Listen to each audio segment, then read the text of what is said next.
Hey everybody, today I'm going to go through my stock trading routine and let's get to it. So my stock market trading routine is interesting because you would think I'll start right in the morning, but the truth is it starts in the afternoon. But just so you know, I am not making any money yet. I'm still learning. So you just gotta choose a day in the aftermarket when the stock market is closed, which is 1 p.m. Pacific Standard Time, and you have to go on your computer.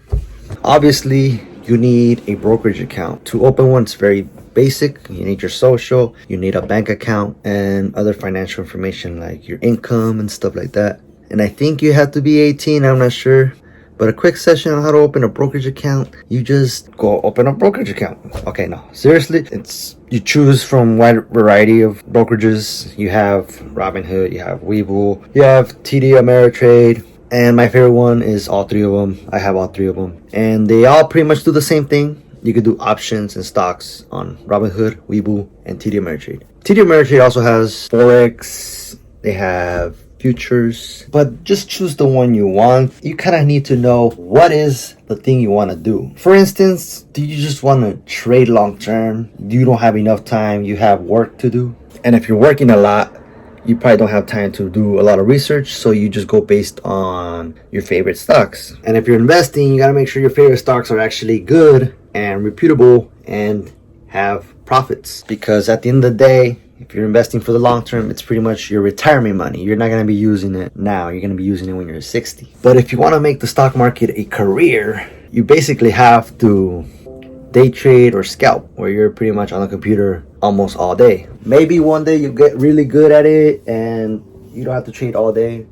But for me, I'm still learning, so the process is going to take a while for me to get used to. So the day before, I open my TD Ameritrade account. For example, today is Sunday. The stock market opens tomorrow, Monday at 6:30 a.m. So I want to get ready for the stock market. So make sure you have time on a Sunday. It could be any time, doesn't matter. Right now, it is 12:23 p.m. Sunday. And all I do is I go on my TD Ameritrade account that I already opened, and I download also the software called Think or Swim. So this is the TD Ameritrade website, right? And you can see right here, open new account.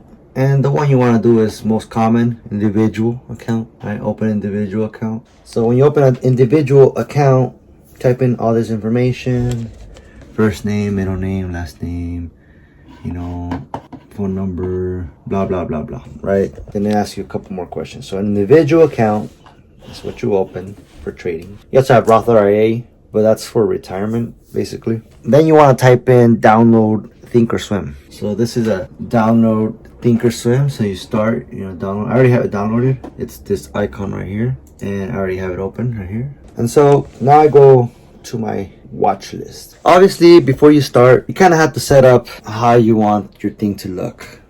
Everything is adjustable on Think or Swim. I can move this around. I can close this, and I have a video on that, and there's many videos on YouTube on how to adjust it, how to change it. That in itself is kind of a learning experience, but it's actually very straightforward if you just follow the videos. Now Robinhood, and you can't really do much. You just gotta buy and sell, and you have a basic chart. Let me show you that. Yeah, Robinhood is more basic, and this is all the chart you have. So you type in a stock like APL, Apple. That's the only chart you get, and right here's where you can, buy. If I want to buy $100 of that, you review order and then buy. Right there's my Apple buy order, which is not going to go through until tomorrow when the stock market is open, but you can cancel it, cancel order, and that's it. That's how fast it is to transact. I don't need to type in my credit card number or anything like that. So you first gotta connect your bank with your brokerage account so you could deposit money from your bank to your brokerage account and use that money to buy stocks. The brokerage account is kind of like a wallet, and then you could also withdraw whenever you sell your stock. You just gotta wait like 3 days if it's a cash account, and then withdraw it. On Thinkorswim, it's pretty straightforward as well. To give you a more basic look, is here I have 3 squares, and they can all display. They're all displaying the SPY. This one's displaying the SPY, and this one's for options. But you could also display the SPY or Apple. AA. I type it in up there, press enter, and now you have Apple. The chart, there it is. Now it's displayed right there. Obviously, the point of day trading is you buy like low in the day, try to sell somewhere high in the day. But those are patterns you have to learn. And to buy, you basically type in the number of shares you want right there. You do, a bajillion. Obviously, it's not gonna go through if you don't have the money. You put 1, right? And then you just put join the bid or buy the ask. All it means is like when you buy the ask, you pay the higher price, which is the price sellers are willing to sell for. Bid is how much people are wanting to buy it for, right? And it's very close to each other. For example, I guess Saturday, Friday, you can see here that some people wanted to buy it at $164.34, but people are only wanting to sell it for $164.45. But this changes second by second, so it goes like up and down, up and down, up and down. All right, and that's what the level 2 is for, right here. Just tells you how much people are bidding, how much people are asking. If you want it fast, buy the ask. You want it slow but cheap, buy the bid. Yeah, you just press the button, buy. But obviously the stock market is closed today, so you just put cancel all, and that's it. So buy or cancel. So because I am trading options, I go to the trade tab, and then I press all products, and boom, the option change. Now I'm not really gonna explain options. I might explain it because I'm ADD and I lose track of what I'm explaining. And then also on the side, I have some charts. So if I type in, actually let me show you my watch list. So I call this the best risk, reward, and probability watch list. It's right here, sorry. This one right here. So you can open, close it. You can make more watch lists by adding here. Boom, and then press watch list. And then you can edit it and type in whatever watch list you want. Let's close that. All right, so I have these side charts, and all these everything you see represents the stock I type in. So I order it by symbol, in alphabetical order. So we have Apple at the top. Type in Apple, and everything shows. We move down with our button down, everything changes. See that? It's nice and smooth, kind of. So all I need is the day before is a daily chart and an option chain. With the daily chart, I see the patterns that I like, which is called room to move. Room to move basically is a space in the chart that I see has potential to be filled. Let's look at an example. Let me clear. So I have a bunch of lines in here. It's like I can remove this. All these lines are unnecessary, to be honest. So what I like to have is a weekly chart and a daily chart. And my options, they have expiration, they expire, and they go to 0 if they don't make you money, of course. Here you have dates like March 4th, 2022. You have some that go all the way to 2024. That's 2 years from now. And you open them by clicking this little arrow right here. Boom. And some stocks have way many more levels. And all these levels is just a price. Like the $105 price all the way to the $250 price. And all you're doing is betting if the stock's gonna go to 250 or to 105, within that range. If I put all, I think more will come out. Let's see if that's true. No, nothing. So I can make it less, 6. That's 6 right there. I had 200 there. All right. But how likely? So for this one, it's March 4th. We are on February 27. So that's for this Friday. All these contracts expire this Friday. The next one, all these contracts expire the Friday after this Friday. And then all these contracts expire the Friday after the Friday after Friday. And so on and so on and so on, basically. But I like to trade the ones that are expiring next week or this week, because they're cheaper. Yes, they're more dangerous because they can make you lose a lot fast. But yeah, they're cheaper, but that means you just got to be more careful. So one by one, I go and see a pattern. Here I have way too many lines. This is 4 years, and each candlestick each of these little sticks, each of these little candles, they look like candles because they have a little wick, is a week. And the ones at the bottom, these are a day. And so what I mean by room to move is, for instance, if we were back in 2020, February or March, this was the pandemic dip right here. Apple dipped all the way down to 55 from 81. And this thing right here, when it moves above a previous high, it's called a breakout. So from a breakout, what's most likely to happen is that it breaks out, like blasts off, and that's what it did. It blasted off for more than a year. Somebody who held that made a lot of money. And for day traders, they want to see that in a day. For example, right here. No, what's a better example? Okay, you could kind of say here. Alright, let me zoom that in. Right here, like, had these candles, which was kind of a previous high. And then this day broke out and made that move.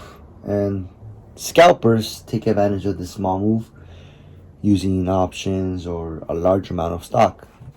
And then they get out. An investor holds long, but they're not really putting a lot of money each time, right?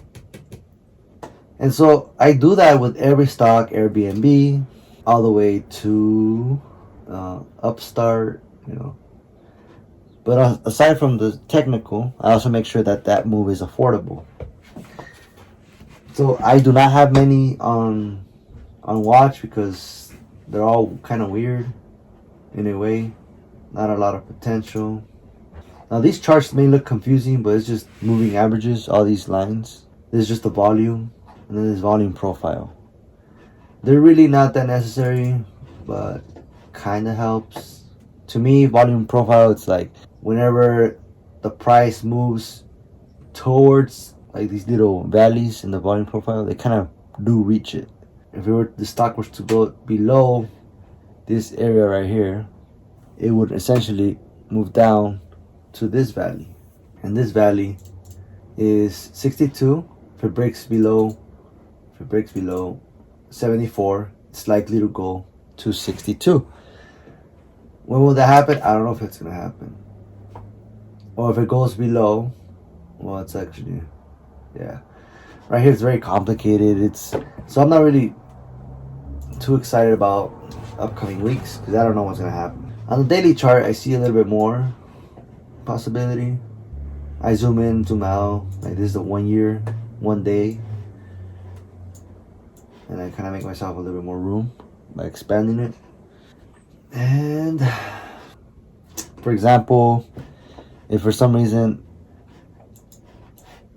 the stock breaks below this resistance, like as soon as it touches it, kind of goes back up. If it comes back down, I would want to see this maybe go all the way to 24.53. This is Amazon. You know, is that possible? I don't know. We have ARC. So I do that for all these stocks. Just go back and forth. I also look at the option chain. For example, let's say for some reason, this is the XPX, pretty much the S&P 500 index. This is kind of a good move right here. I just happened to open it. It's at 43.84, and what I see here is possibly room to move all the way up to 44.50. And I will see how much is that move. And I go to my option chain. So 44.50, I want it to go up. That's a call. So we look at this side of the option chain. This is for things if you want it to go down. If you want it to go up, we look for 44.50 right here. 44.50. And it is right here, 44.50. 44.50 costs $630. That's expensive. I'm not gonna trade it, obviously. But let's say I had the money, $630. But if it does reach it, like somewhere by Wednesday, by Friday, I don't think it's, I'll probably still be at six. The cost of that will still be $630, but eventually it goes to zero if it doesn't pass it. So the goal is, hopefully, the price on Monday goes somewhere up. Doesn't have to go all the way to 44.50, but ideally by Friday you would want it to go to like, a little bit past 44.50 to make money. Let's say on Monday it does. Let's say Monday it does go to, for some reason it goes all the way to 44.50, which is possible because look at all these candles. That's the same size as this. It's possible. And by room to move is that it breaks past this candle's high or like open, and it retraces this candle. It's just what people see. And so if it does that, you'll have $3,200 from $600. Options are pretty interesting because it's Monday and you still have Friday. So it's a pretty crazy move. $32 is basically what it's saying. It's saying this stock, if it reaches 44.50 on Monday, it's possible that I could move another $32 higher. Why 32? Well, options is times 100. That's why I say 3,200 divided by 100, $32. The 600. I'm sorry, where's that? The 44.50. Let me highlight it there.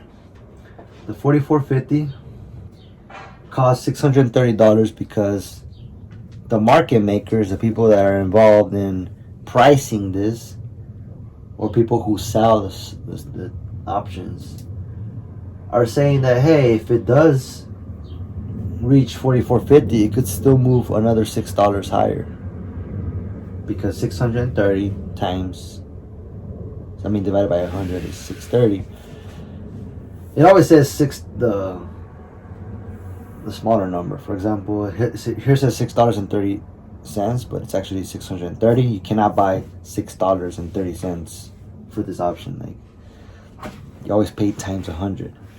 So if I did have the money, hey, I'm getting $3,200 for $630 of risk. The risk reward is more than 300%. As a matter of fact, it's 500% return, around there. But doesn't mean it's gonna happen. Okay, so what you have to develop is a stop loss.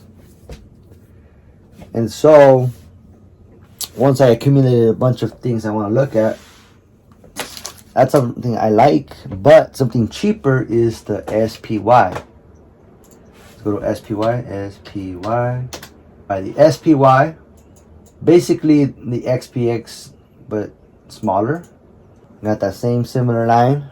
It can go up to this line. It's gonna cost me to reach 443. 443 is right here. That's $95. Okay, $95. And if I put $95 and it becomes true that it goes all the way up to that number, that option's now gonna cost $343. So I could sell it for $343 and make the difference, which is $280, something like that. And that's basically a $6 move. That's if it moves up $6, which is very possible. You have candles where it moved. This is more than $6, more than $6, more than $6, about $6, and more than $6. So there's many instances where the stock moves more than $6, up or down. It could also move down $6. So it could retrace the candle back down, and that's where you'd use the put option. The put option for 430, which is the bottom of this candle, is $100. So $190. But if that $100, if it goes all the way down to 430, it's gonna be $329 now, and I could sell it and make $220. So sometimes the puts are more expensive or the calls are more expensive, and vice. And so you could also do a strangle where you buy a put and then you buy a call and then you buy a put. When you do that, you're hoping that it moves in either direction by a lot, and you still make money, because even though you lose a lot in one side, you make a lot on the other to make up for the loss and more.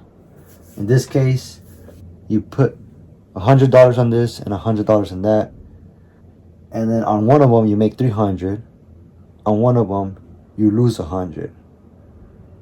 So the math there is you put $200 to get back $300. So the difference is $100. So you made $100 by risking $200. Let's say by Friday or by Monday or whatever, you could hold till Monday. You could hold for Monday or Tuesday or Wednesday or Thursday or Friday, whichever one you choose. Basically, when you see the price reaching your target, you get out. Either up or down, you get out. You sell. Unless you see it going higher or lower and so on. So it's all up to you. I am not an financial advisor. And so you could lose all your $200 if it just stays the same. If it just moves a little bit until Friday. If it moves a little bit Monday, moves a little bit Tuesday, moves a little bit Wednesday, Thursday, and Friday, you lose your money because it didn't do what you wanted it to do in either direction. It just stayed stagnant. Right now, Russia and Ukraine, there's that thing. So if it causes panic, it still can go up. Most people think it's going to go down, but anything can happen. That's why I kind of think a strangle might be a good idea. But I'm not advising you to do anything. Do not trust me. It's only for entertainment purposes only. So this is still Sunday. And then the next day, let's pretend it's 5:30 in the morning and I wake up. I woke up. I did my watch list. Yesterday was my watch list, Sunday. So Monday comes around. I open my, what I call Trading Mastery. What do I call it? Yeah, Trading Mastery. I wake up, work out, think clearly, and I remind myself that I only should trade on the PC. I don't look at my phone. I don't look at websites for Robinhood or anything. I just try to keep it on TOS. If it's on websites for a little bit, for example, I'll open screenshots. I'll open screenshots of previous trades or stocks that have done a big move. So I open it, and then I zoom into the chart, and I try to go like this. I try to guess what's the next one, what's gonna happen. I try to predict based on a screenshot what's the next thing that's gonna appear on the right hand side. And then I see how much money was made from that. This was Ford. This was a breakout, basically. You can see right here, break out. And I could zoom in and be like, okay, boom, broke out. I'm gonna wait for it to touch the blue line, which is a 13 EMA, and go off of that. If it breaks out, I'm gonna put a stop below the EMA and get out. If it doesn't, then it keeps riding. Here's some consolidation. Could break out of that, breaks out, boom, moves higher, pulls back. Should you get out or in, stay in, or get out? That's the high. From then on, it's just sideways. And so I do that. Then I look at Benzinga, which I paid for. I think it was like $800 for the year. I hardly look at it. It's not worth it. I'm going to unsubscribe. Honestly, I don't look at it. It's just, All the news I need is pretty much on TOS. So this is just a bunch of news. But I honestly don't even use it. But I mean, I'll look at it for a little bit, but I don't expect much from it. Then I look at my earnings. So this is something I do on Friday. On Friday, I check my earnings. So I make a list of earnings that are coming up the next week. So by doing that, I go to the NASDAQ website. And boom, it says right here, all the earnings that are coming up either morning time or afternoon time. You can also check that on TD Ameritrade. The calendar shows you the earnings. You make a watch list of the stocks you want to filter, and boom, it comes out. And so I do that, and I'll display those stocks on the charts. And then so you go to charts, and then you press charts again, and I display them right here on 1 minute charts. So for example, on Monday there's no earnings. Oh yeah, there is. There's Zoom. Zoom has earnings. I'll put Zoom right there. A 1 minute chart. Let me see when Zoom is having earnings. Zoom has earnings. It says right here. Aftermarket. So it's in the 1 p.m. So what do I do with 1 p.m. stocks? 1 p.m. earnings. I look at the option chain and look if I could do a strangle, which is buy a call and buy a put, far out the money, and hopefully it makes a big move up or a big move down. That's basically it. So it's check the prices. If it's too expensive, I'm not going to try it. I try to look for this one. I would see like, oh, hopefully it's only a $20 move or 30. So 50 costs $300. That's too expensive. That's going to be the same for the put side. So I'm not going to do anything with that one. And I'll do that for NEO and anything that's before market. So Monday before 6:30 a.m., which I shouldn't do, but I could do. I'll display it and possibly scalp a little bit. You don't make money from that a lot unless you have lots of money to play with. That's why I don't get them all. I don't have a lot of money in my account. That's why I only do options, which I can only trade when the market opens. And you could make a lot of money if, with options, with a little bit of money. But you got to be right. Otherwise, if you're wrong, you lose almost, all the money from the option. If you don't have correct risk reward standards. And so next, we look at the SPY. We look at charts and stuff, or trade, active trader. And we look at the pre-market and see what kind of activity is going on. So pre-market is before 6:30 a.m. You could trade, technically. You just gotta go to go to trade, and then you press the little thing right here. It opens up, and then you put the time and force. You put EXT, and now you can trade. So yeah, you press trade right here, and then there's a little arrow right here, and you put EXT. Day is for when the market opens, and EXT is before or after. And you could edit these buttons right here. You can remove these buttons, add buttons. So yeah. And then you also got to make sure you put auto send. Click auto send. So it sends it when you do quick. So when you put you set up your keyboard to, you press certain buttons so that it sends the order right away. It buys it right away. That's called, I think, hotkeys. Whew, this video is so long. Okay, then, so yeah, I'm looking also at the news right here in the bottom. So here's the news. So I'm going one by one again, looking at the pre-market and looking at the news to see if any new news has come up, that I haven't taken into account. So I go one by one. And then I add it to the list if it's important. Next, so the pre-market does tell me a lot. It tells me kind of how people are thinking, if they're excited or not excited.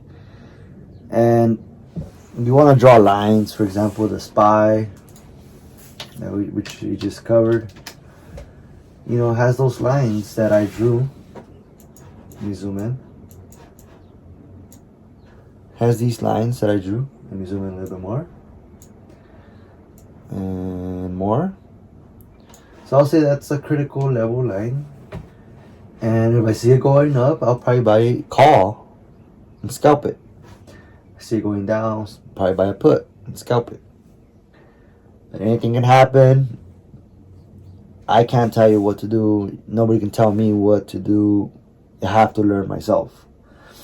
I do have some chat groups that I can see. But, their ideas are just as good as mine. They think the way they want to think. I think the way I want to think. So I don't really trade anything they say right here. So it's kind of useless. There's also another one which I rarely check, and I'm just paying for it, which I need to unsubscribe, to be honest. And after that. So once I have all the stocks I want to trade on my little whiteboard, which I made with plastic, and I taped it to paper with things that I need to remember. So important things to remember. I type in the stock ticker right here. Very cool. So right now I have AMD, ARC, Coin, Facebook, SPY, and I just post them on my. I put them on my charts right here. Facebook, AMD, SPY. I already have the SPY here on the side, and then I open on the side as well, like the SPY and so on. So I think I feel comfortable with. The SPY is always on this one right here. And I just trade. I just see what happens and trade. Look for technicals, things that look probable. That's something you just gotta learn on your own. Look up technical patterns. Some books I recommend are Trading in the Zone by Mark Douglas. And for technicals, use this one. Technical analysis using multiple time frames. This one's 70 something bucks. Mark Douglas one is, you could buy it cheap. You obviously need a computer and a huge monitor. This one costed me around $1,200 used. You don't need that much power, honestly. Some people trade off their phones, and those people are good. Maybe they started with this and they downgraded to a phone because that's all they need. There's a big monitor. Some people have multiple monitors. Some people just have a laptop, and that's all they need. I'm tired. There's other stuff I do. I add alerts. I add text. So on the lines, I would add drawings and then put text. So basically, you right hand click and then you put add drawing, and then you can put add text, and then you type in your text like breakout blah blah blah blah, and you put OK, and then boom, it displays it right there, and you can remove it if you want. Those lines, those moving averages, they're not very necessary. It just depends, whatever you want to try. What else? That's pretty much it. I trade. By the end of the day, I kind of trade. I check to see if the aftermarket earnings have gotten cheaper. Sometimes they appreciate just because people are speculating that the stock's going to move a lot. So that's also something I consider. And then as the market is closing, I'm preparing for the next day. I'm making the watch list for the next day. Also writing on my little whiteboard. And that's it. And then I go to work as an Uber driver and repeat the process. So that's it, guys. Hope you enjoy the video. I have a 5-hour video explaining more in depth out of like the stock market. You just gotta look for it. All about the stock market, Daniel Munoz idea. It's 5 hours long. It's boring. It's dry, but it's very specific and detailed. So check it out. This was just my routine. Routine's very straightforward. My routine summarized is: prepare the day before, go to sleep early, wake up early, revise what you've planned from the day before, trade there, and make sure you have stop losses. There's a lot of things to consider. Here are just a few of the things I always consider. These. I consider that I should never go against the primary technical consensus. I should always have price destinations for scalps and day trades. Direction is not enough. Identify the noise channel so I don't fall victim to it. The stock's got to do the move I expect it to make in a certain amount of time, otherwise I get out. Sometimes pullbacks hurt, but the recovery, if you still believe in the trade, makes up for it. And then trade only on the PC. Recognize healthy pullbacks from a stop out. I take into account VWAP, exponential moving averages, price noise channels, consolidation, volume profile, trends, pattern fails, support and resistance, volume, 2 or more % moves. Identify critical levels, percent ROI, the change, move, risk of a $10 move, the reward, the pattern, must pass strangle test, stop levels on daily, fail in direction, cheap identification, great ideas, gap reverse, small spread, attention. It's got to be realistic. It has to have trend alignment, 300% or more possibility, 3 contracts, price action, all scenarios, entry plan, continuation, reversal, room to move, daily chart consolidation, stocks that still have attention, / fresh news, no chop areas, no boredom trading, morning range, have no bias, buy near, option base. And recognize that I make a lot of mistakes. So I have to be careful with that. Alright, see you guys next time. Subscribe if you want to watch more boring videos on stocks or random videos on anything. Bye-bye.